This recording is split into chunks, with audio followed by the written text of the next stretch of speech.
ہدایت کا راستہ, پروگرامنگ ٹورڈز رائچسنس.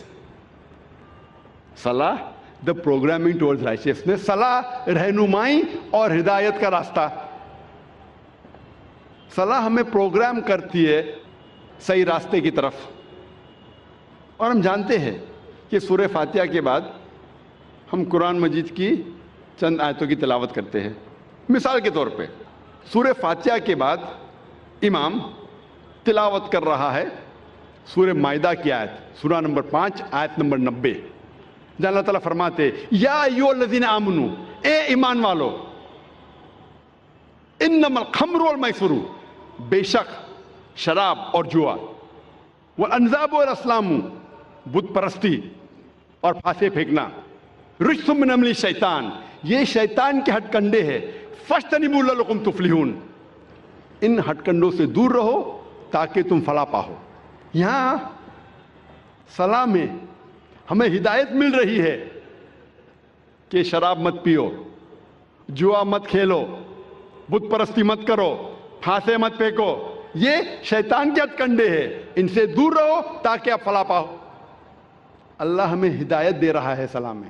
ہو سکتا ہے کہ سورہ فاتحہ کے بعد امام صاحب سورہ مائدہ سورہ نمبر 5 آیت نمبر 3 کی تلاوت کرتے ہیں, جہاں اللہ تعالیٰ فرماتے حرمت علیکم المیتۃ والدم ولحم الخنزیر وما اہل لغیر اللہ بہ, حرام ہے آپ کے لیے مرا ہوا گوشت, خون, خنزیر سور کا گوشت, اور غیر اللہ کا کھانا, اللہ کے علاوہ کسی اور کا نام لیا ہوا کھانا, یہ آپ کے لیے حرام ہے.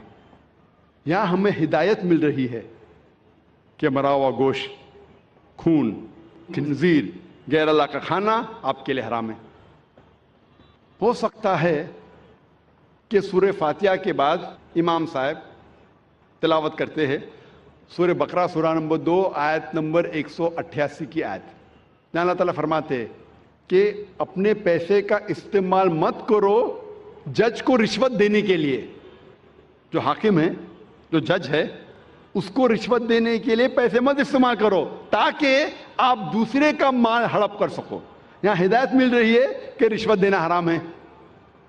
ہو سکتا ہے کہ امام صاحب سورہ فاتحہ کے بعد تلاوت کرتے ہیں سورہ اسراء کی آیت, سورہ نمبر 17 آیت نمبر 23 اور 24, جہاں اللہ تعالیٰ فرماتے ہیں کہ اللہ کی عبادت کے بعد آپ کو اپنے والدین کے ساتھ اچھا سلوک کرنا چاہیے, اور اگر ایک یا دونوں ضعیف ہو جائے تو ان کو اف تک مت کہو, اور ان کے ساتھ اچھا برتاؤ کرو, اور دعا کرو اللہ سے کہ ان پر رحمت برسائے جس طریقے سے ان نے بچپن میں میری پرورش کی.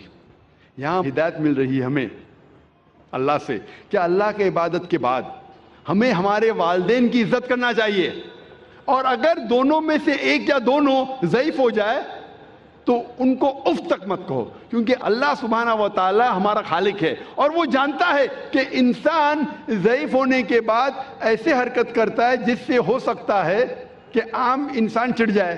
تو اللہ تعالیٰ کہتے ہیں کہ آپ کے والدین اگر ایک یا دونوں ضعیف ہو جائے اف تک مت کہو, اور ان کے ساتھ اچھا برتاؤ کرو, اور اچھائی سے پیش آؤ, اور دعا کرو اللہ سے کہ ان پر رحمت برسائے کیونکہ ان نے میری بچپن میں پرورش کی. اسی لیے میں کہتا ہوں کہ صلاح رہنمائی اور ہدایت کا راستہ ہے. ہمیں صلاح میں ہدایت ملتی ہے, اٹ از پروگرامنگ ٹورڈز رائچسنس. جیسے میں نے کہا تھا کہ جب بھی پروگرامنگ کا لفظ سنتے ہیں فوراً ہمارے ذہن میں آ جاتا ہے کمپیوٹر. لیکن کمپیوٹر کو ایک بار پروگرام آپ کر لیں یہ کافی ہے, اس کے بعد فکر کرنے کی ضرورت نہیں, کیونکہ کمپیوٹر کے پاس اپنی خود کی خواہش نہیں ہے. جو ہم پروگرام کرتے ہیں وہی جواب دیں گا. لیکن میں نے کہا تھا اگر آپ مجھے اجازت دیں گے کہ انسان کو کمپیوٹر کہوں یا مشین کہوں تو یہ دنیا کا سب سے بہترین کمپیوٹر ہے. اس کمپیوٹر کے پاس خود کی خواہش ہے, اسی لیے ایک بار پروگرامنگ کرنا کافی نہیں ہے, یہ اپنے آپ بھٹک سکتا ہے.